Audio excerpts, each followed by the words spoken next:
Let's go, street pro, bottom line, flow, canteen, hot take, Jake and O, sports professor, you know, Street professor back again, it's game time. A la playa, no playtime, it's play guy. Cause we ain't talking about practice like AI. Sports professors spit the best takes out like AI. Artfully intelligent, I can't write mine. Rhyme citing in girls' DMs like Messi after the goal time. That was a triple entendre, did you catch me rambling? Flipping Simone Biles, we the bottom line champion. I need my hands. Let's go, street pro, bottom line, flow, canteen, hot take, Jake and O, sports professor, you know,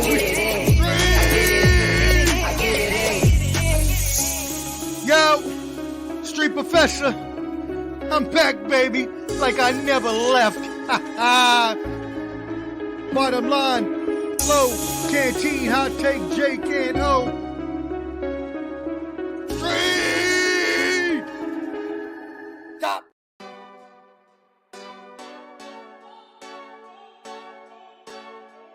Go hard, or go home. Go hard, or go home. Go hard, or go home. Go hard, or go home. Touchdown like the end zone. When the circle turn to my home, can't get me out of my zone. Go hard, or go home. Go hard, or go home. Yeah, these championship rings on my hands now. In my head I'm top 10, yeah, that's hands down. You a squad, know you're looking man down. Funny how foes turn to friends now. Drive a race car like a Atari now. Call filling up, I need product again. Treat the business like a playground, might slide on you. Don't even roll my slide on you. Do a backflip, cause I'm mad rich. I'm the definition of what that is. Go hard, or go home. Go hard, or go home. Go hard, or go home. Go hard, or go home. Touchdown like the end zone. When the circle turn to my home, can't get me out of my zone. Go hard, or go home. Go hard, or go home. I'm a warrior, I go back to back, then go back to back. If I top the top, then a double back, and I'm topping that. Yeah, I beat my own records. Yeah, I gotta get money fetish. Same team, I don't set trip. Never dull, this electric. Went and put the Ricks on my toes. Me and bro, that's the give and go. Stay 100, end zone. Keep them coming. I know. I won't flood my wrist, no, I'm not dumb like that. No. I just wanna give my mama 100 racks. Go hard, or go home. Go hard, or go home. Go hard, or go home. Go hard, or go home. Touchdown like the end zone. When the circle turn to my home, can't get me out of my zone. Go hard, or go home. Go hard, or go home.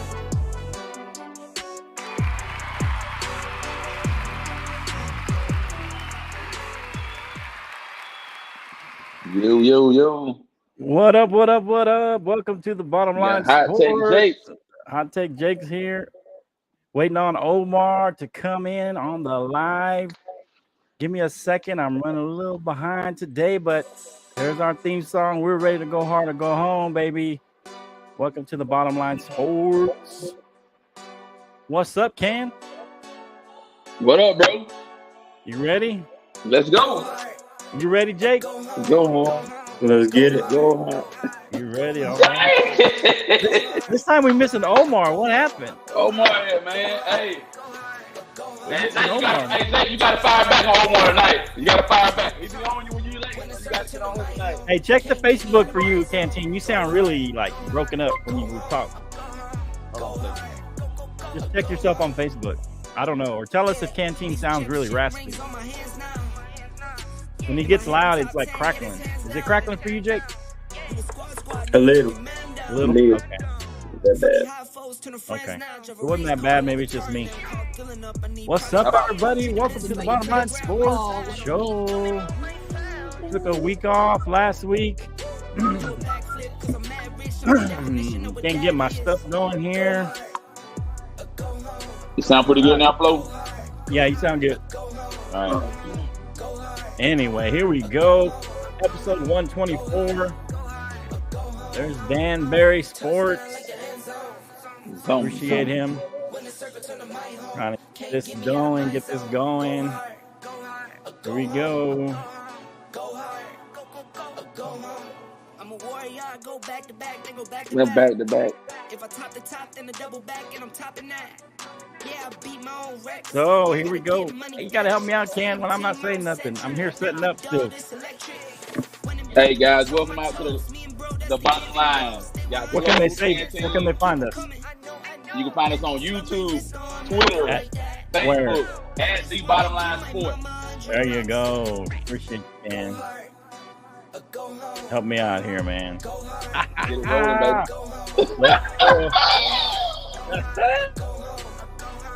Man, Omar sleeping tonight, boy. Omar sleeping. Like the end zone. Yeah, we're gonna talk a little Caitlyn Clark, a little NBA Finals, a little NHL. Waiting on Omar to show up. That's him. I think that's him. What up? Let's go. You want to do your second favorite canteen? There he is. Here, gentlemen. There he is. Call his name. Omar, you're late. Oh! I was calling you out, Omar. He's calling you out, Omar. I'm like, You're like the what? Man, all my setup is messed up. I said, can you hear me? Yeah. We can hear you. Can you hear me? Yes. Hold on. Okay. Yes. I said I'm like a genie. You call and I come and grant all of your magic wishes, son. That's what I said. I am here. I need a Mavericks win. How about that? Grant that for me. I think it's gonna happen. Game 3, I think they pull it out. They'll pull out game 3. Give them game 3. They need game 3. We'll see. We're gonna talk about that. Hey, we're gonna talk about it. Any sort of pride whatsoever, they have to at least win one game. So we're not on Facebook for some reason. It's giving me problems not wanting to go live on Facebook. I don't know. They have some new rules, or I don't know what the problem is. I haven't had time to mess with it, so we may not be live on Facebook. See what happened? Huh? Yeah, you can try and fix it, Omar. I couldn't go live on Facebook. Yeah, I was trying to look for it too, man, so I could hear myself with the sound. I just removed it. You can add it back in and try it. Put an alert up that said Facebook Live. I know. But it will. It says all you need is 100 followers or something. We met all the criteria. I thought your page would have met all of that criteria. Yeah, it met all the criteria. I just couldn't get it to come up. It just kept giving me an error. It wasn't telling me that it didn't want to come up. It just kept giving me an error of some kind. So I'm trying to go up on live on Instagram here, but I can't seem to even get that going. So yeah, go ahead and handle that. Yeah. Let's go real quick. We're going to start out with what I like to call the Sports Professor's Corner. And I would applaud, but I don't get. Wait, I thought it was the mixed bag. What happened? You can't keep. Oh, the Professor's mixed bag. I don't know. I'm still deciding. Y'all like mixed bag better? I like mixed bag better. Okay, yeah. The Professor's mixed bag of tricks, as it were. He's going to talk a little what episode NHL. Number is this, Flo? Huh? What episode number is this? This is 124. 124. Okay, cool. I'm adding it to my Instagram too while you're talking. Okay, yeah, 124. So anyway. Yeah, so we're going to talk a little bit of that. We're going to give you the Professor's mixed bag. We'll go with that. All right, so he's going to give us a little bit of the NHL playoffs, a little bit of Major League Baseball, and give us kind of his breakdown as the resident sport professor and, the internet sports professor. I don't know how you want to call him, but he's our sports professor. So go take it away, Omar. Let us know what's up with NHL, NBA, and MLB. Sorry. Hey, look, you don't need to qualify anything. The people know. I'm like a rock. No. sports professor. You ain't gotta tell nobody; they already know who I am. That being said, we love y'all fans. Again, like Flo said, tap in at the Bottom Line Sports. That being said, let's get into some NHL review. The Stanley Cup Finals just had Game 2 last night. Even though Leon Draisaitl tried to take out Sergei Barkov, who is Florida's best player early in the game, and managed to take him out. It did not help them as Florida came back. Evan Rodriguez scored 2 goals for the Florida Panthers as they came back in the third period to take a 2-0 lead over Edmonton. So obviously, when you have the best goaltender in the league, Bobrovsky is the goaltender. Excuse me, Sergei Bobrovsky. When you have one of the best goaltenders in the league, and he's out here, he's given up 1 goal in each of the past 3 games. He's also had 95% on the power play kill in the last 14 games. He's also one of only 5 goalies ever to allow less than 2 goals or less, in 13 playoff games. So he is on a historic run and deserves to be given all the credit that he can. He's really what's been leading them, although Florida is a complete team. Whereas Edmonton, they're relying on their stars in Connor McDavid and Leon Draisaitl, who unfortunately have had 15 shots to start the series with no goals. And so that does not bode well as well. Another huge stat is they are -8 when it comes to goal differential in the third period versus +14 for the Florida Panthers. So it's looking like the Florida Panthers are going to pull this out, but you never count Edmonton out. Florida was in the Stanley Cup last year, so they are returning and would be winning after losing last year. All right. So Canteen, any questions on NHL for Omar? Nah, bro. We'll be doing that to my man. I know my man Canteen likes it. I know. But he handled. Why did you just leave him alone? He handled it great, man. He was like, "No, I'm good." See, he was good. He wasn't now you're making a big deal, Omar, calling him out. Tonight, bro. I ain't tripping tonight. Omar. Go ahead.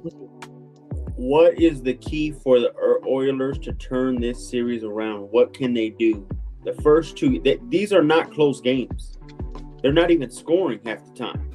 What can they do to get on the offensive side and win these games? What can they do? Yeah, and so what you said pretty much hits it on the nail, right? Or hits the nail on the head. They are not scoring goals. Not only, as I mentioned, the stars are not scoring, but none of the supporting cast is scoring either. So they are stuck at 1 goal and averaging 1 goal over here in these last 2 games. But the problem is that their power play is non-existent. When they are stopping the power play, well, he's stopping the playoffs 95% of his last 13 out of 14 or 13 out of 15 power plays. So Edmonton is just not getting it done when they need to, and they're also putting themselves in the position where they're not winning the center circle. They're not winning that middle part of the ice where you really need to win and have your stars, those centers, those forward wings, take over the game. They haven't been able to do it so far, so they definitely need to pick up in those areas. Great question. I like it. I do believe the Oilers don't have any chance. I think this series is practically over. I mean, for all intents and purposes, I believe Florida will win. Again, they were there last year and are going back as after losing last year and having that experience. Edmonton is just getting over the hump and getting into Stanley Cup. So yeah, I don't think Edmonton is done.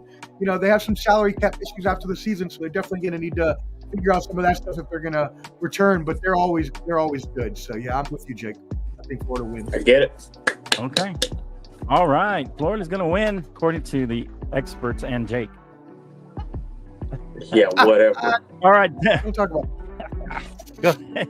Hey, he knows more about NHL than I do. So let's go. Major League Baseball. What we got going on in Major League Baseball right now, Omar? Woo, gentlemen. Full-born summer.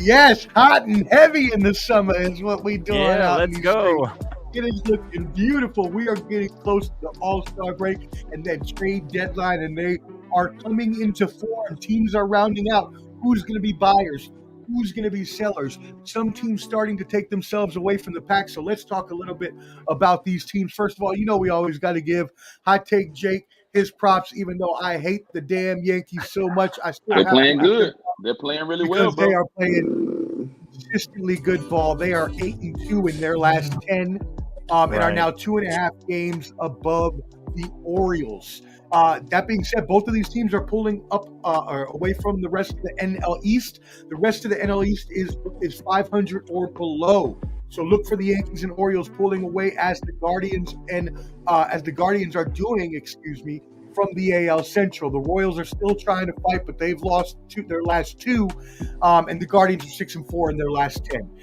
You're looking at the White Sox. We got to touch on Clubber D's White Sox. What a miserable 14 games lost in a row. Just horrible. That's all I want to say about that. 26 and a half games behind in their division, bro. 26 and a half. Wow. At the bottom of the Crazy. barrel. They're at the bottom. They're man. louder for But the the people in the back. But the Guardians look good. 26 and a half games, Clubber D. 26 and a half, Clubber. Woo, that's a lot. That's a lot. The Mariners starting to separate themselves from the rest of the pack. Those Rangers are in second place, but they're 3 games below 500, while the Mariners are 8 games above. So Mariners separating themselves there. We won't talk about Clubber D's brother and his team, the Athletics, because they're worse than the White Sox. So we keep it moving. The Phillies. Wow. It's looking like Hot Take Jake's wish is going to come true. The Phillies are 45-27 and 3 in their last 10, kicking butt at home, 27-10 in the bank of Citizens Park. The Braves, unfortunately, injuries have just taken their toll. 9 games behind, and they're 7 games above 500, and they're still 9 games behind. 9 games behind. You're right.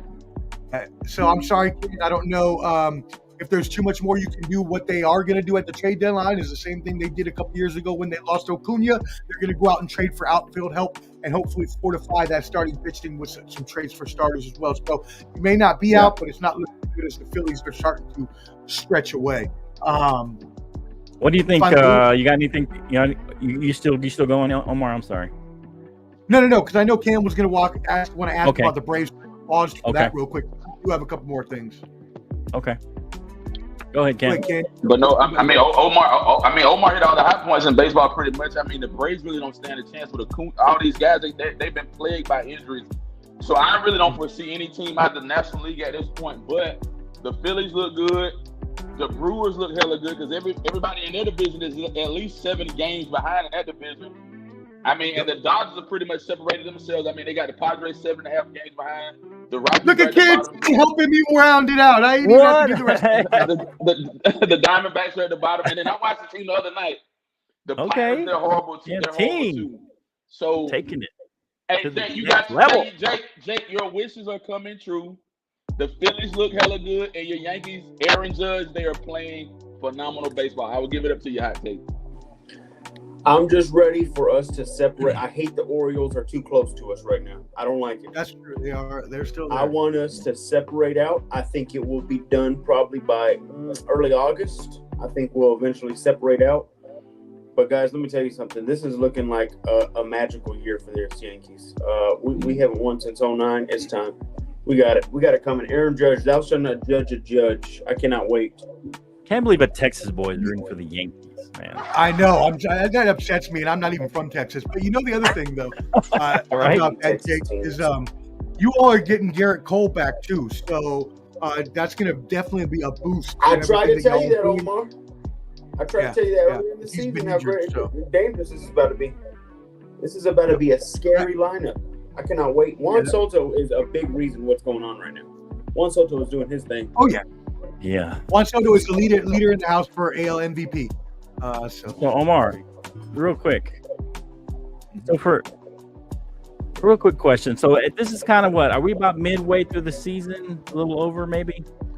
Almost all break. Yeah, we're at 67 games, so we're about third through the season, like 30%. So a team that is all these teams that we see, here in baseball, especially, if we talk about kind of what you would call subpar teams or mediocre teams that we would look at, especially there's a lot of them in my West, for me, the AL West. So, but these teams that are sub 500 or 500, at what point can a team like that turn it around? I know we talked about the All-Star break, but where's kind of the point of no return? Is it so many games back? Is it more about so many games under 500? What's kind of the tipping point for these teams to say, hey, it's kind of over for you this season? It's kind of middle of the road. That's crazy that you asked that, because I was like, man, my Mets suck, so I'm not even going to mention them today. I probably should have, since I was taking shots at my other friends' teams. Mets suck, you guys, don't we? But I did hear a really interesting stat about the Mets when I was reading an article about what we were thinking of doing at the trade deadline. They are in that exact position. There's 16 games back of, first place in their own division behind the Phillies, but they're only 3.5 games back of the wild card, and that's with a sub 500 record, 7 games below 500. So if they just start playing even a little better, right. They could conceivably capture an outside wild card spot. Now, do I want that to happen? No, because I know we're not going to win anyway. So I'd rather we just sell everybody and get a bunch of good players and draft picks. But isn't that what y'all do every year? Just sell a bunch of players and try to get them. You know what? We only did that last year. Don't try that. We're not the Marlins. And we did it last year after we paid for all those players. Okay? That's what happened. Okay. Anyways, but we're in that position. That'll tell you right there. Okay, so but like, how far under 500 or how far behind out of the playoffs do you need to start worrying, and at what point of the season? Or is it time to start worrying now? I mean, it's time. It's always time to start worrying now. If I was the Mets and half out, I would be worried. But as we get closer to the trade deadline, you have to make decisions that other teams are also going to be making. And if you don't make it and get ahead of the ball, and no pun intended, depending on who you're trying to trade or what type of position you're trade for, right, then you may be caught out in the cold without getting any of your needs or without getting stars that you wanted to traded. Case in point, the Mets and Pete Alonso this year. If they could, we would love to trade Pete and get a whole bunch of prospects and then go re-sign him back in the offseason, because we both love each other and we know that could be a beneficial partnership if we send him to a championship contending team. So something like that, you got to start thinking around the All-Star break, no later. Yeah, there's been teams that have come back from like 10 games back in September, but it's very rare. You want to have a lot of good momentum and a team that's uninjured and playing well in the second half of the season. Okay. All right. Any more questions for the professor on baseball? I love it. I'm ready. This is getting beautiful for us. All right. Let's go. So let's get a little. We haven't talked a while about the WNBA, and we know that Caitlyn Clark is the kind of the star now. Not the star in so much the way she's scoring, but superstar coming in from college. We'll go Canteen and then Omar, and then I think Jake's got something to say here. But what do we think? What's up? My computer's dying, and I just realized I don't have my charger. I'm going to take upstairs. So okay, so you're going to be out. Okay. Hey man, so when we look at the WNBA, bro. Here we go. The question is, Ken specifically, was she snubbed first of all from Team USA? Was that a snub? All right, man. So let me hit this one highlight. The WNBA, they opened their 2024 season with the highest attendance in 20. Why are you changing it? Why are you changing it? No. Okay. So answer that question, and then we can go to the rest. All right, was she snubbed? No, she wasn't snubbed, bro. When you look at the WNBA, you look at experience. She's inexperienced. I mean, if you watch her play, if you watch how she's played in these first few games, she's made a lot of turnovers. She's not the Caitlyn Clark that she was in Iowa, because you don't have as much free range when you're playing against grown women. You're playing against women, and you don't have the free range to just shoot all those shots beyond the arc and all that. So I don't think she was snubbed based off, and I can say that based off of the people they have on the roster. Okay. All right. As we wait for Omar, Jake, what's your thoughts on this? Was she snubbed at this point? Absolutely, she was. Okay. Let me tell you something.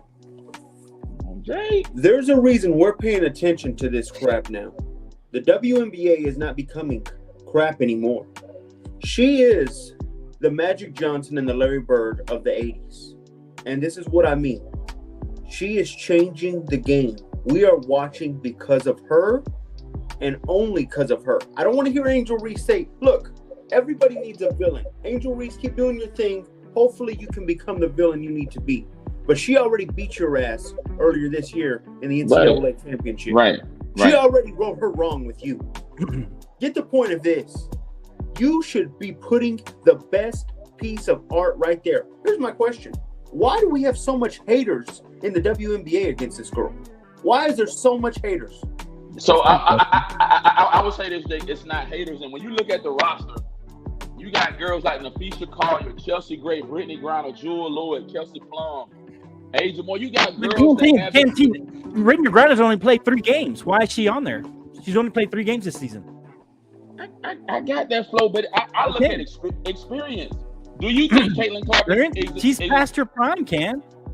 But what I'm saying is, do you think that Caitlyn Clark is experienced enough to go blow to blow and play ball with these girls, man? Why not? Here's the thing, Canteen. I'm going to show you this right here. Have we not seen, hold on, did we not see Christian Laettner get to play? Did we not see Christian Laettner do it the same thing? So Chelsea Gray is on the team. Yeah. Caitlyn Clark is not. Look at their numbers. Caitlyn beats her in every stat except 1 on assists. She's better in every category, but yet she's not on the team. And here's my point, Canteen. The reason Jake's point is a valid point. The reason that we're watching is because of Caitlyn Clark. She's brought a lot of notoriety to the game. Here's my thing. If it's close, which this is close, and even if you look at Tarazi's numbers, who's a big name, she's Tarazi old though, bro. She old. But she's on the team. But what I'm saying is Tarazi's numbers aren't much better than this, or they're about the same as Caitlyn's. What I'm saying is if it's close, you need to add Caitlyn Clark because of the notoriety, because of what she brings to the table. The arenas that she's in are doubling anybody else. I think there's only one more that's come close, 10,000. But she's selling out the arenas, and people are paying attention because, and I believe, just as a PR move, the WNBA or the Team USA should have added her. Look how close this is, Ken. Look how close this is. Why not add her if this girl's not giving you much more than she is? Here's the main reason why you shouldn't put Caitlyn over this. No. Let me say this. Right here. No, right here. Give me answer this question. I'm about to tell you. One thing, and I'm gonna sum it up. Men lie, and women lie, but numbers don't lie. The numbers are there. She deserves to be on the team. Okay. And you that's it. I can't argue that fact. Okay. I want to go deeper. Now, let me ask you something. Who selects the girls to be on the team? Is it like a voting, or they pick, choose, or how does that work? I think the coaches do. Part of the coaches do that. Do you know who selects the team? How do they select it, Jake? No, I don't know. And that's what I wish OMAR was here so I could ask him, because this is what frustrates me. Imagine this, Flo. Imagine Tiger Woods coming onto the scene and the golf community throwing him to the dogs and saying, "Hey, we don't really need you." This helps your damn sport, man. I'm tired of hearing it. The soccer fans are the same exact way. The second we get notoriety and you get casual new fans, you throw it in their face that they're casual and new. Guess what? That's what makes your sport bigger. I have a question real quick, guys. If I go up to your wives right now and I ask y'all, hey, can I go up to your wife and ask you a random player on an NFL team, a Vikings team, and say, hey, do you know that player? And if she can't name it, is she not allowed to watch the sport? That's embarrassing right now. The WNBA should be ashamed of themselves. Here's the thing, Jake. I think that this has become very political. And I think that's... Yeah, this has become very political, I think. And this tells you a lot here. Let me see here. Okay, I'm going to look this up. So I just find out who selects the team. The U.S. Basketball Women's National Team Committee. I'm trying to find out who's on that committee. But if you could, maybe you can look this it up. This is such a mess up. Gosh, this is such a missed opportunity, is what it really is. Right, and I think it's become a little political because. All right. So I'll tell you right now. The committee members this year Okay. were South Carolina's Dawn Staley. Okay, there you go. Bethany Donovan, Atlanta Dreams, Dan Pontiver, Simone Augustus, and Delisha Milton-Jones. Right. Such a missed opportunity. And I didn't Yeah. like last week, and I know it went viral. Did y'all see the Stephen A. and what was that girl's name? That interview where she kind of said, Oh, you're talking about Monica McNutt. You should have been Yeah. watching the WNBA 3 years ago. You should have been on this earlier. Let me tell you something why he wasn't. Yeah. It doesn't move the needle. I'm not putting anything on Right, my exactly. show that doesn't move a needle. I'm sorry. This woman moves a needle, and she's going to move the needle for the next 10 to 15 years, and you're throwing her like she's a piece of dog crap. It's a slap in the face, man. Embrace her. Well, here's the thing, Canteen, and we don't like to get political, or I'm sorry, Jake. We don't like to get political, on this, but it's become a little political. It's become a little kind of a racial thing. She's I can't stand that. And that, and No, it is. It is. It's become, and that's the sad part. It can't just be about somebody's play. It can't just be about notoriety. They do choose adaptability. That's one of the criteria that I saw on there. Adaptability to the international game. Here's my thing, Flo. Ability is, go ahead. Whenever you're playing against this girl, eyes are on you even more. I know defensively you want to stop her, and I see they're doing every way they can to stop her. Right. But wouldn't you want to show yourself during those eyes? I'll give you a quick analytic real quick. A quick thinking. You ever had a girl in high school you liked? And you're in the backyard. You're in the backyard of a park playing football, and her and her friends show up. You notice she's looking. You start playing a little harder, playing a little better. You're trying your best. Why aren't these girls doing the same exact thing whenever they're going against Caitlyn? They know the eyes are upon them. Show yourselves. Use it to your advantage. Right. You make a valid point, Jay. Man, it's a slap in the face, man. Here's the 11 criteria. Just to kind of wrap this up, I don't know if we're gonna get Omar's take, but U.S. citizenship, availability, position, playing ability, versatility to play with other positions, coachability, attitude, adaptability to an international game. So those are some of the criteria that they use, and I think she meets all that, Flo. Yeah, likelihood to contribute to the success of the team. So those are the criteria. And so I don't see, and I know I kind of put the PR criteria, but why not? I mean, even if that's not in the criteria, I think you should consider that if you're thinking about women's basketball and just women's basketball in general and what she's brought to it. Go ahead, Cam. So this morning I was watching Unsportsmanlike with Chris Canty, Evan, and Michelle Smallman. And what those guys were saying, they were thinking that she needs a break. I mean, she came fresh out of college off a championship thing. Then she went straight to the WNBA. And Chris Canty made a point that he thinks that she should develop more based off of what they've seen her and how she plays. She's a target. Right. I'm not taking away from her talent. She's great. I mean, maybe this will give her time to develop and grow and do whatever she needs to do. Yeah, I agree. And here's the other point, Ken. I think they have a point with that. But here's the other thing also. She's probably had one of the toughest schedules starting out. She's played 3 or 4. And she's on a terrible team. Well, I'm just saying she's on a bad team, but she's also played some of the best teams starting out in her first 9 games. She's played some of the best teams in the NBA or in the WNBA. So she's had a tough schedule. She's about to get into a little easier part of her schedule. And she's going to probably start even doing better because they played some of the toughest teams in the WNBA, the top 2 or 3, 4 teams in the NBA. And so I just think just from a PR move, I know if it's close, go with Caitlyn over one of these others, whether it's Tarazi, who's past her prime, or whether it's that other girl, Chelsea, that we looked on the screen. What's her name? Chelsea Gray. It's close. If it's close like that, I think you go with Caitlyn. Let us know what you think. It's terrible. And let me know what you think on the chat or whatever. While the iron's hot, Flo. Yeah, that's what's pissing me off. They're not striking when the iron's hot. This is the time to strike when you have a player like that who's bringing notoriety to the sport. All right. And let's go. I'm waiting for Omar. I wanted to talk a little NBA, but before we go into the NBA, let's talk a little.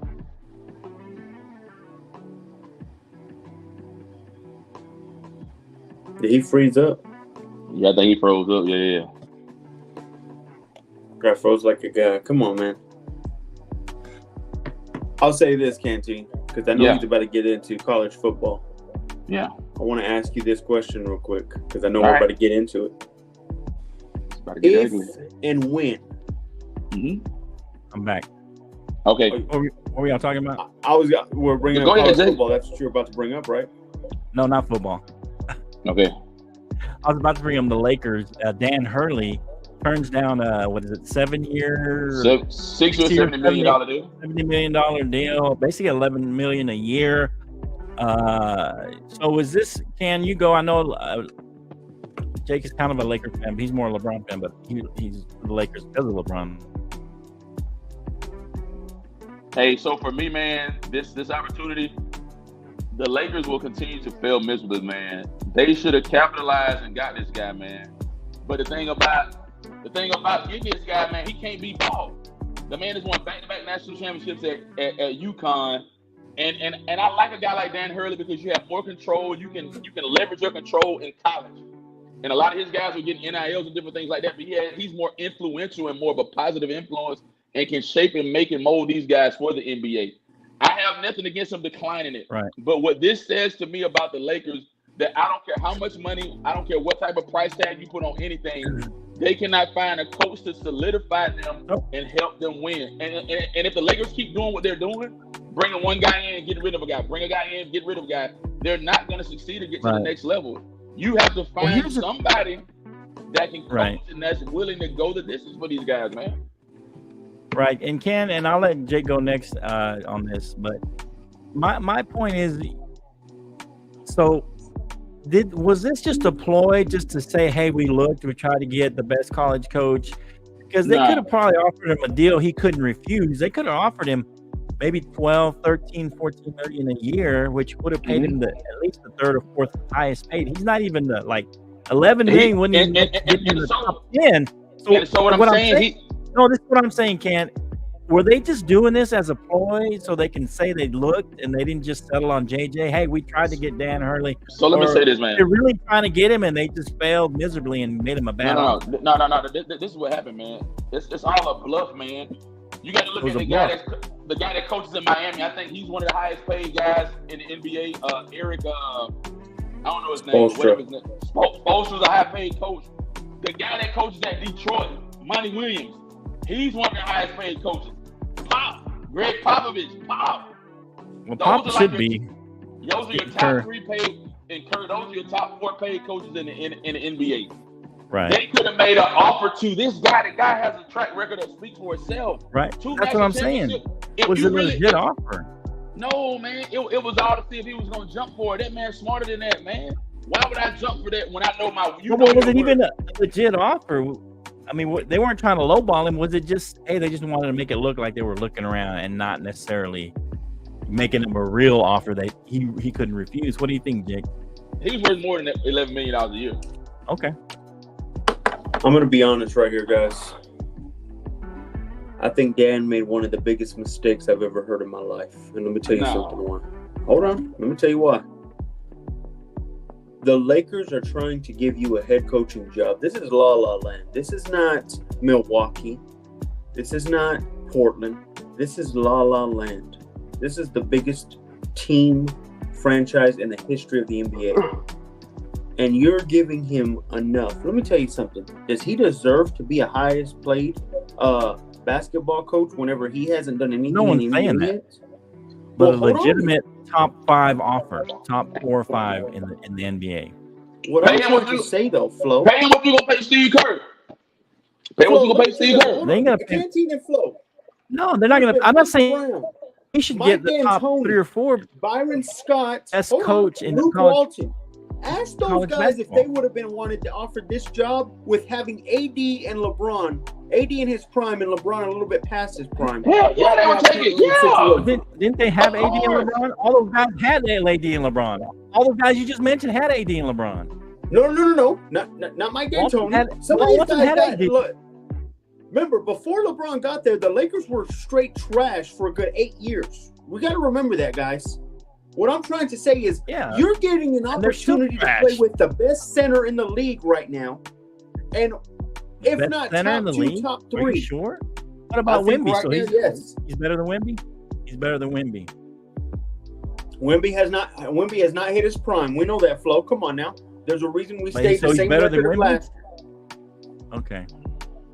My point is this, Flo. Look. This is what frustrates me, Dan.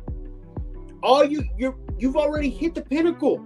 You've already done the most in UConn. What else do you need to do? This is the biggest job of your lifetime. Do you want to watch LeBron win a 5th ring, or do you want to sit there in UConn and not see it? We're practically handing you a gift of no other. Fix the team. Help it. I think right now we're worried about fixing the offseason. Here's the thing, though, Jake. Hurley is a build it guy. He's not a guy that wins now. He's a guy that builds over time, develop players.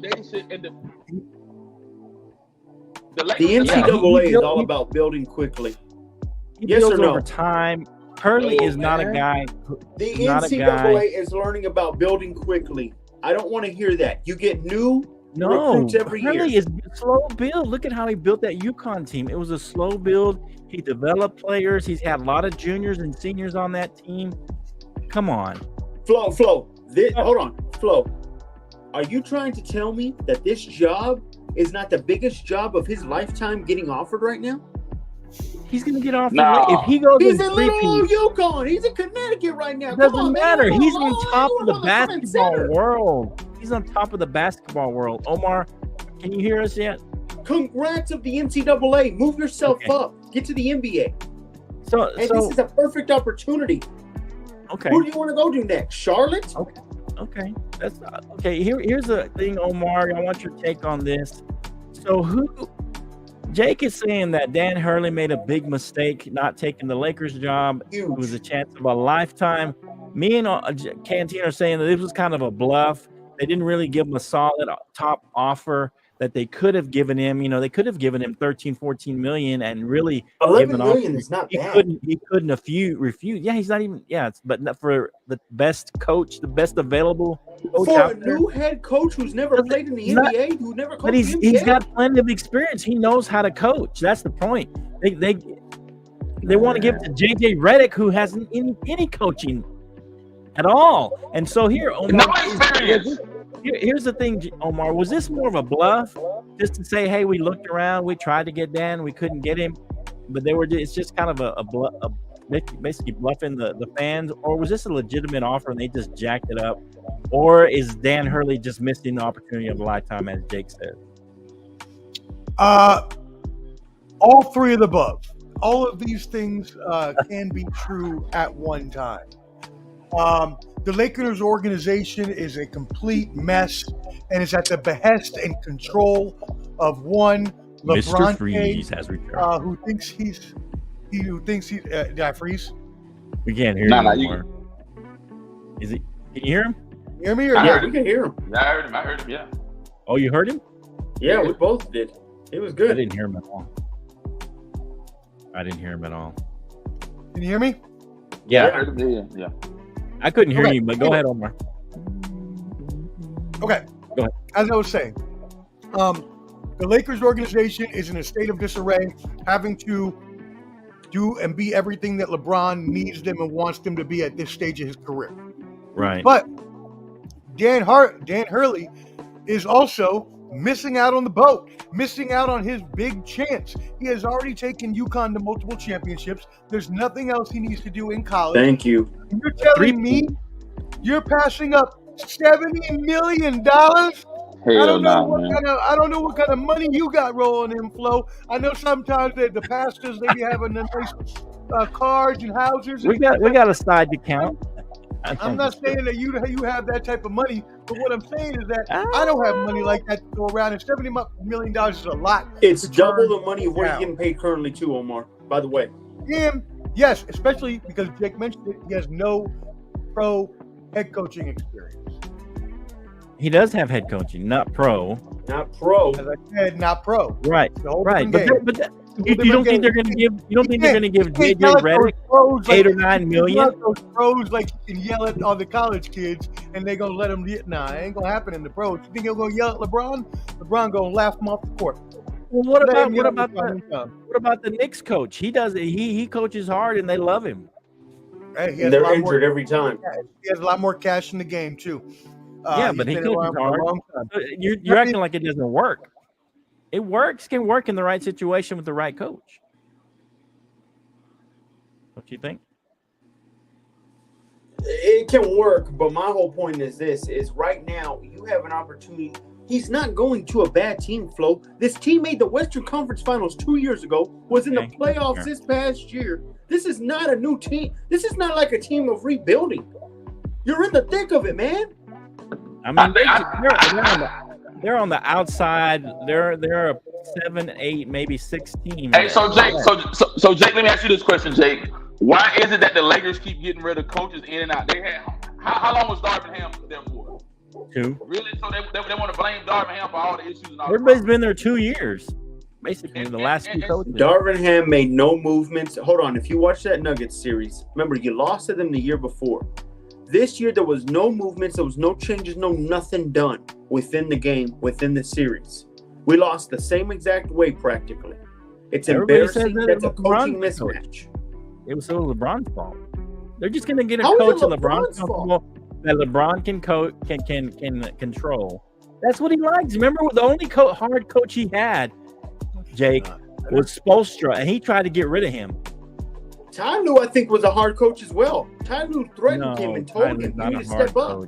And he was a new coach. He didn't have a lot of cachet. Now he'll coach him a little harder. Yeah, he didn't. He didn't have a lot of cachet when he came in. There's a report that inside Game 6 and Game 7, he was calling. You're trying to tell me Ty Lue is a harder coach than Spoelstra. I'm not saying that, but I'm saying Ty Lue is a very hard coach. Spoelstra was the only tough coach he's had, and he tried to get rid of him. LeBron wants a coach that's going to give him what he wants, is going to play how he wants, is going to appease him. And I don't think Hurley can do that, man. Hurley is a more of an NCAA minded. He wants control. He's going to want control. It ain't gonna happen out there in LA. It's not gonna happen there. LeBron's begging for a control type of guy. The thing is nobody can do it. He doesn't want a control guy. He doesn't want a control guy, Jake. He doesn't. As much as you want to say he does, he doesn't. Look, in the end, Omar, Dan's falling. And he's got, in 2 years, you're going to see the regret Dan feels. You watch. So, Omar, so you're saying it was more Dan Hurley's fault? No. In 2 years, you and the Lakers and LeBron are going to see the regret that you have wrath for all of these bad decisions, as Ken said, trading or getting rid of coaches all the time. Now you went out, tried to get the Golden Goose and Dan Hurley, and while you were flirting with JJ Redick, who now you have to go pay, by the way, who's not even a good coach because he never no experience. He wasn't even good at that. Now what you doing? Neither was Steve Kerr. Look what he ended up being. No. Steve Kerr is riding that other coach's coattail. Mark Jackson set the standard for the Golden State Warriors, and when Mark Jackson couldn't win, they fired Mark Jackson and they brought Steve Kerr in. You know what frustrates me? But Steve Kerr had a better offense. Steve Kerr was a better coach. You know what frustrates me? I want you to really think. He had experience. You don't think Steve Kerr has been a good coach? He's been okay, but I do believe it's because more of he had a he had that team. If you're talking about the eras, the second best player of that era was Steph Curry. Yes or no? He had the second best player of the era behind LeBron. Second best. You could argue the best. No, there's no way he's the best. Stop it. He beat LeBron twice head to head, didn't he? Didn't he beat him twice? He had KD to win two of those rings for him. He beat him twice, though, didn't he? He had KD to help him. So then KD's the best? KD's the best then? KD saved him. Saved his bacon. Here's the second point, too, and you're not getting this point. Y'all keep blaming LeBron on this, right? Y'all keep throwing it in LeBron's face. Was it not LeBron this damn year that said he wanted Kyrie Irving? And look where Kyrie Irving's at right now. The NBA damn finals. This is embarrassing when you don't listen to LeBron. This is what happens when you don't listen to LeBron. He also wanted Kyrie. He also wanted Westbrook, and see how that worked out. Yeah, got Westbrook, and then it didn't do anything with Westbrook. How that worked out? How did that work out, Jake? Oh, now we're blaming Westbrook on him. Hold on. Didn't he want Westbrook? He wanted Kawhi first. Kawhi backed out, and then eventually he had to go after another star. Because he was smart. No, what's Kawhi done? Been injured. Stop it. Call spade a spade. But he was smarter. If he would have got Kyrie this year, yes or no, Flo, they would have been a championship team. Yes or no? They would have been in the finals. Maybe. I don't know. Oh, stop it. Luka's only reason he's there is because of Kyrie. Come on. What? And that's fact. Kyrie came after the fact. What are you talking about, Jay? Luka has been leading the league in scoring for the past 4 years, or been there leading the league in scoring. He's been that guy, but he has not made it to the spot he's at until Kyrie got there. No, he made it to the Western Conference Finals. I'm talking. Is he in the finals or is he in the Western Conference Finals right now? But I'm saying he made it to the Western Conference Finals. Finals. He has not made it to the finals since Kyrie got there. Yes or no, Flo? But here's the point: he didn't have the team yet. He didn't have the right mix of team. Yeah, at the trade deadline, they got some good players with the trade deadline. It wasn't just Kyrie. Kyrie is the major part of that, guys. Come on. He's a part of it, but he's not the only part. They got Derek. They got PJ Washington right now. What is everybody saying? Kyrie has to step up. Kyrie is the difference maker. That's what changes the game. Once Kyrie starts playing, that's why I'm saying if he would have been with LeBron, it would have been an easy win. That's how LeBron won championships, because Kyrie had Kyrie. That's how LeBron was able to win. Without Kyrie, he doesn't win. Yes, you need a number 2 to help you out a little. But Luka needs him to be he was the leading scorer, I think, in that series. What are you talking about, number 2? Who won the MVP of that series?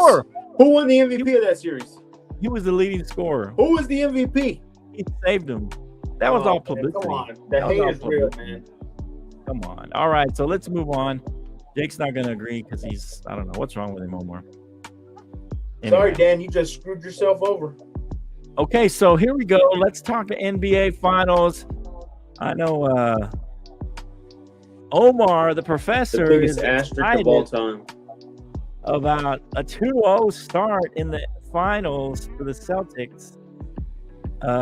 So here's the thing. What do the Mavericks have to do to kind of turn this around? I know you don't want to give too much away, Omar. I know you've got some points that you can bring, but Ken, what do you think? We'll go around clockwise. What do you think the Mavs need to do to turn this around? Man, I don't think there's no turning around, bro. The Mavs will definitely win tomorrow. They will win tomorrow. So just follow what I'm saying. They'll win tomorrow. They will win tomorrow. But it'll be Boston in 5. And the reason I say that, you said this the other night, Porzingis, everybody was on fire. I mean, everybody was on fire from Boston. They was raining. Porzingis they hurt. Playing good. Hopefully he come back. But I mean, they played decent ball. But you can't say nothing about injuries. Omar said it don't matter who's hurt. I'm saying that a few series ago. Here's my take with man, what's really going on with Kyrie, man?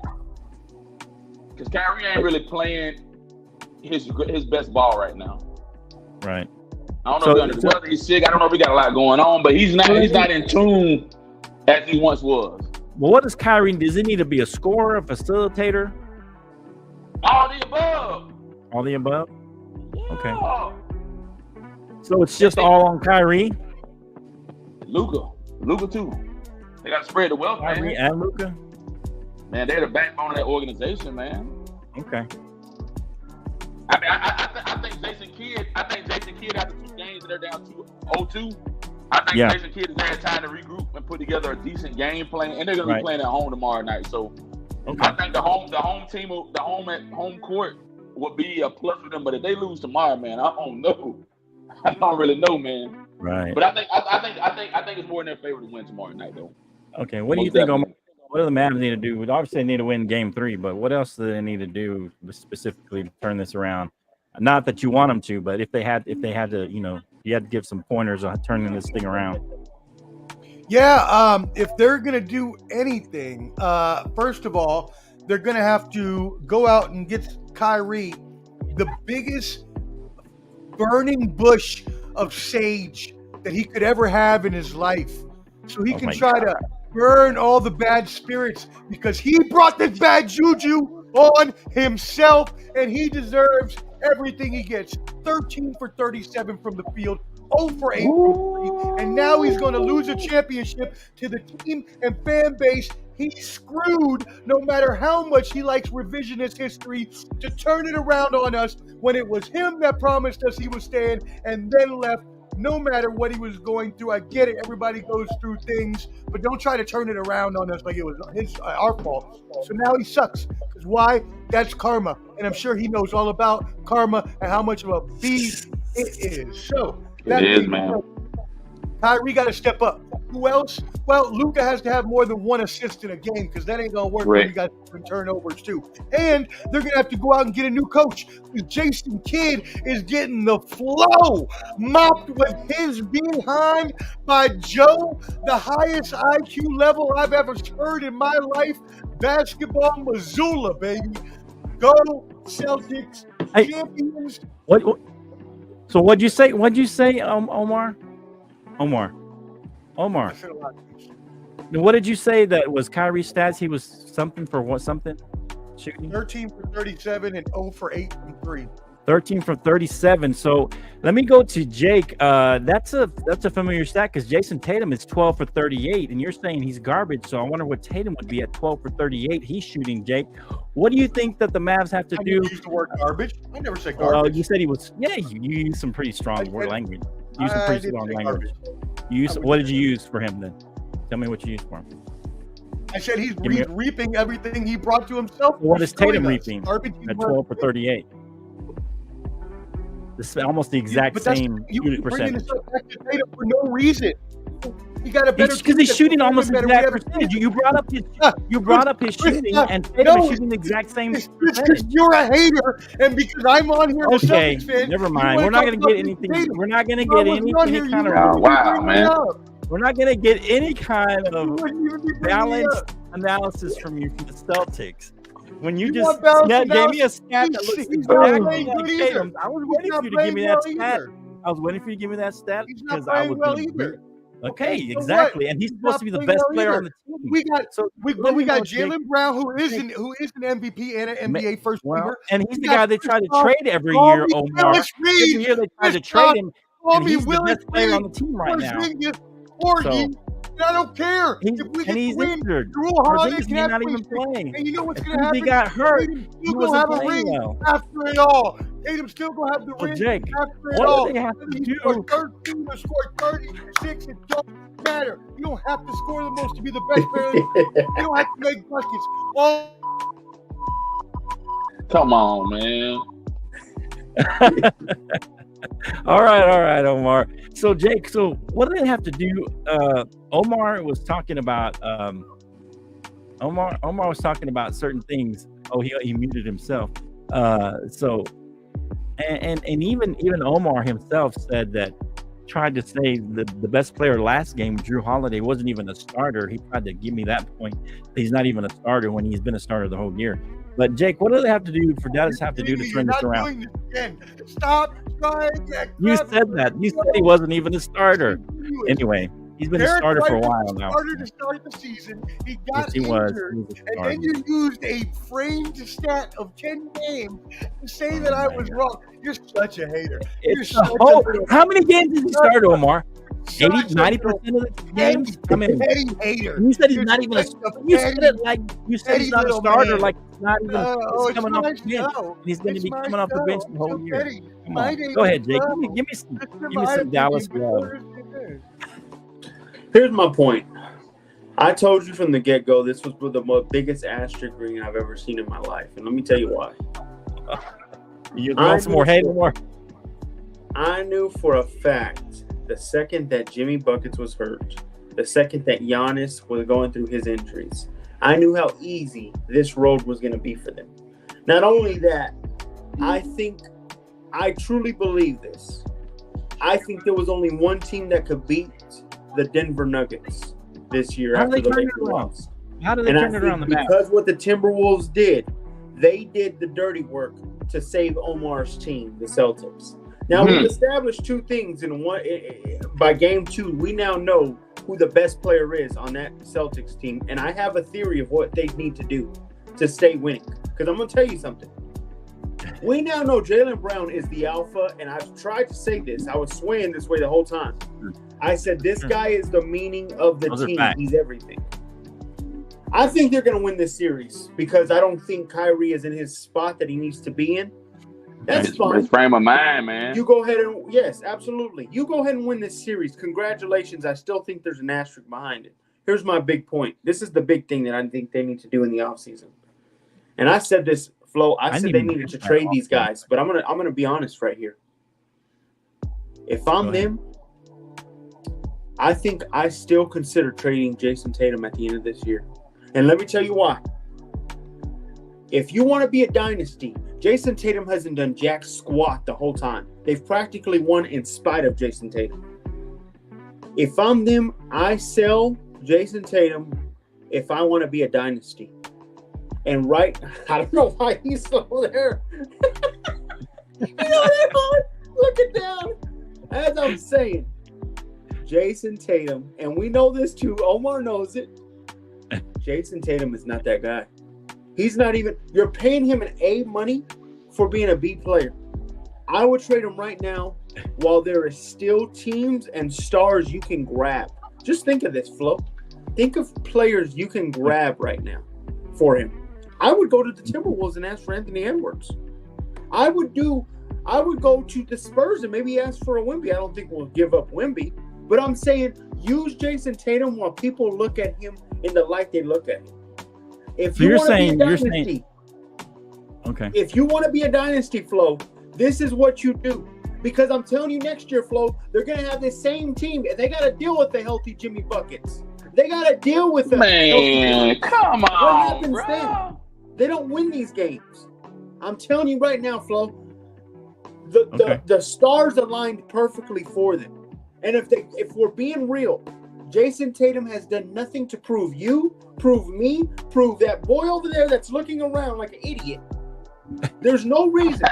He has not proven anything. I have a question, Flo. If Jason Tatum wins this ring, how bad he's looking, does he move up in any top 15 list ever? To you? Does he? No. Does Jason Tatum move up to you? You're saying they should treat Jason Tatum like they've been treating Jaylen Brown for the past 3 years. I always have a quote of the day whenever I talk about. I always have strike while the iron's hot. I said it earlier with the WNBA. I said it during the whole Lakers talk. I'm telling it now. Strike while Jason Tatum's worth something. This guy has done nothing for you. Nor even if he would win this ring, it does nothing for you at all because he has done nothing. He hasn't done anything, Flo. Yeah. As you're going on, here's a call that people say didn't get called here. Where he pushes him in the back. Jaylen Brown actually pushes Washington in the back, and it didn't get called. You see the push there. What do you think? Was this a turnaround of the game? This was basically taking the game, stealing the game from the Mavericks. This would have, if he gets that foul. Okay, I'm not talking to you, Omar. What do you think, Jake? Is this? Look at that! They're pushing him right in the back. That's pretty bad to watch. That's pretty bad because that's come on, man. It's a definite missed call, right? It helped with the series. It helped that was a very big play right? at that time. We all agree it's a foul, right? But come on, man, you can't do that. That's one-on-one basketball. That's like That's professional. That's like whenever the players say, "Hey, don't hit me in the head, man." Omar. Hey, somebody texted him to come back. I don't know. I'm just frustrated with that. I'm sorry. Hey, I think you're wrong. You don't think so, Ken? You don't think that was if that foul was called that he makes those free throws as a 3-point game? Yep. There's a huge difference in that kind of changed the momentum. Going, man. It was less than a minute left. That was the game right there. Okay. Omar doesn't want to hear that, but somebody text Omar, tell him to come back. Being ugly. I'm texting him now. It's just sad. No. I'm just saying, and you got to strike while the iron's hot because of the whole Jason Tatum thing. Jason Tatum has done nothing to change this series in any way. Right. He's not moved any needle. Right. I don't know why Omar's not thinking the same thing. Do you want to be a dynasty or not? I don't know. That's what I'm saying. I don't know that Jason Tatum. I don't think he's a bad player. I think he's just not a one player. He's not the top dog. Okay. He's not a top Would dog you player. keep? Would you? What if you traded Tatum? What were you going to trade him to? I'm telling you, I would go talk to up and coming stars that we already see. A Cade Cunningham, somebody that's going to be worthwhile and help you out. I'm telling you, Anthony Edwards would be perfect. What I mean by it, all in all, is Jason Tatum's a B player, and you're paying him A money. I'm saying right now, look, have you noticed this, Flo? Is this not weird to you? In a span of 30 years, they've won one championship. Now think about this. Really think. Okay. They've only won championships when the stars aligned right. If you really think about it, Kobe was too young at the time. He wasn't ready to kind of fester his own team and be the leader of it. That's why I think they lost that series against the Celtics that year. But then you see him 2 years later, he beats them.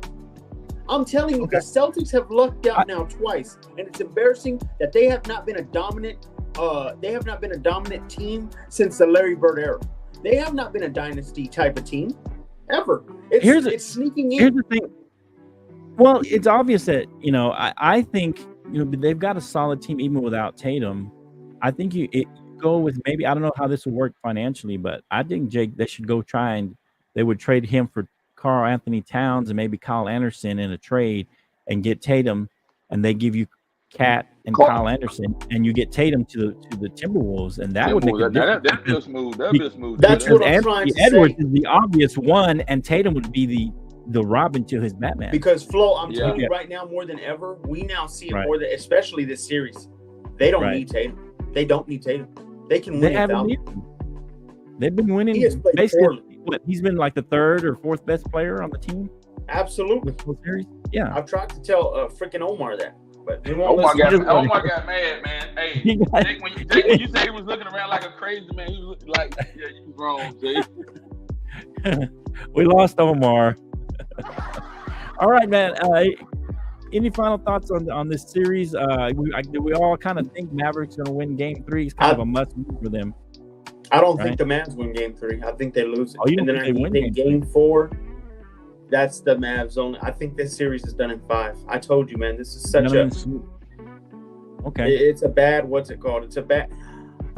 If you really think about it, the Mavs weren't all that great. I'm just telling you, they aligned right with who they got to play and when they played. Okay. You never took the Clippers serious the whole year. Who they play in the second round? Who was it that they played in the second round? Was it the Thunder? Oh. Wow. Omar, come on. Why are you being is that what I did with the Cowboys when the Cowboys lost and they were losing and people were making fun of me? Is that what I did? No, I came on and took my medicine. I know the Celtics are winning. He's happy right now. We're bringing up valid point. I'm just trying to bring up what they need to do for the future. Because I'm telling you right now, this roster is not going to beat a prime Bucks team and a healthy Bucks team and a healthy Heat team. I'm just trying to warn them what's to come. Omar is protesting our takes because he must be a diehard Celtics fan. I mean, die hard, because he doesn't like us criticizing them at all. Not criticizing them. I'm trying to help his team become better than being a one-trick pony.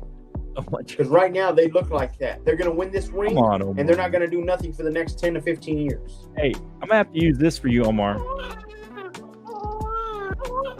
Omar out there crying. Come on, Omar. Come on, bro. Come on, Professor.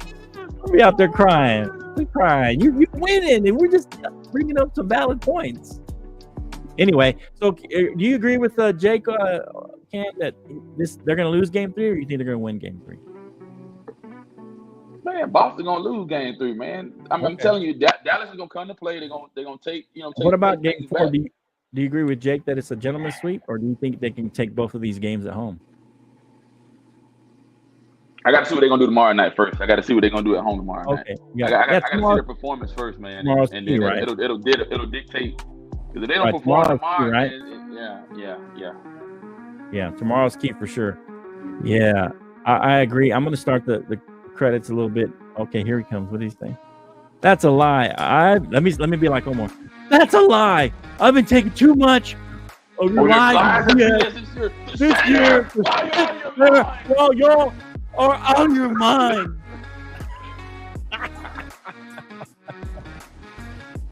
Omar, you're out of your mind. You're just a bunch of haters. Omar, come on, Omar, Professor. He's protesting. This is what you're doing, Omar. You're being a Jake. No, there ain't no way that's me. You're acting like Jake. Omar. Yeah. I'm insulting you now. All right, so I kind of agree with you, Ken. I think I got to steal what they do in Game 3. Yeah. But I feel that they're going to turn it around. I always felt like this was going to be at least a 6 or 7 game series. So they have to win these 2 games at home. I think they will. I think they're going to pull this off. I think that Kyrie's going to feel more comfortable, get his groove back. And what up, Tony? What do you think? Let us know what you think the Mavericks will win Game 3 and 4. Let us know what you think. I think this will go 6 games at the minimum. So I think the Mavs will win 3 and 4, and then we'll go from there and see what happens. For sure, Game 3 is the key. They must win Game 3 because no one's come back from 3-0. So Game 3 is a must. If Jake's right, this will be probably a gentleman's sweep. If they lose Game 3, it's going to be tough for them to come back and win 4 in a row. So yeah, I think hard, Game 3 is the key. I think Kyrie will turn it around. I think he's going to score in the 20s. He's going to look better. Yeah, if Kyrie shows up. Yep, Tony, that's what I think too. He's going to show up, I think. I don't know what kind of funk he's in. He's always had trouble against the Celtics. I think the crowd just gets in his head. I think he's going to get home, feel comfortable, and I think he's going to be able to turn it around, and they're going to get a little momentum, and they're going to Game 4, win Game 4, and then it's game on. It's a series again, 2-2, and then we start over, and it's a series, and let's see what happens. So I still got faith in the Mavericks to turn it around. It's going to be tough, but Game 3, that's the key to turning this around. All right. Any final thoughts, guys? Great run, man. Omar, really think of what I said, Omar. I'm just being factual. There's no hate on it. I'm being factual. I'm trying to help your team out, man. Trying to help you out, Omar. He's trying to help you out, Omar. I agree Boy, with is Jake. such an asterisk of a ring. God. I don't think it's an asterisk. That's the only thing I don't agree with Jake. It's an asterisk ring. I think the bubble was the only asterisk ring. No, bull crap. But anyway, this road if you call this an asterisk, Jake, come on. If you call this an asterisk ring, you got to call the bubble an asterisk.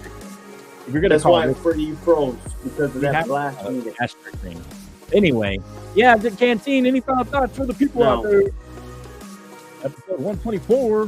124 in the books. 124 in the books. Appreciate everybody out there. And credit. Guys, thanks for tuning in. 1,635 on the group. We're not today. I don't know what happened. I got to fix that. I know you're from Dallas, and Dallas teams suck. Come on, throw some heart in me. Come on. Let's go, man. Hey, go Mavs. My grandson's named Maverick, so I got to go for the Mavs, right? That's my grandson's named Maverick. But yeah, no, I thought the Mavs would win. I think it's going to go 6 or 7. I think the Mavs are going to come back Game 3 or 4. Let's go. Going in 5, man. Line support. Asterisk ring. No asterisk ring. No asterisk ring. I'm going to cut him off. I'll see you in a minute. Bro, you Are you going to take off? Are you taking off? I'll wait for you. Okay. All right, we'll see you in a minute, guys. Just over 2 minutes, but hey, no asterisk ring. I agree. I say there's no asterisk ring. I got 2 music going on, everybody confusing everybody. Sorry about that. Anyway, no asterisk ring, but I think the Mavs will turn this around. I think it's a legit win. I just don't believe in Tatum as a number 1. That's the only thing. I don't know. At least not in the playoffs. I don't know. He just never had showed in the playoffs yet. And they're winning in spite of him. They got Drew Holiday. They got Porzingis. Added these pieces that had helped kind of. If they didn't have them, they'd be probably losing this. Tatum, the way Tatum's playing.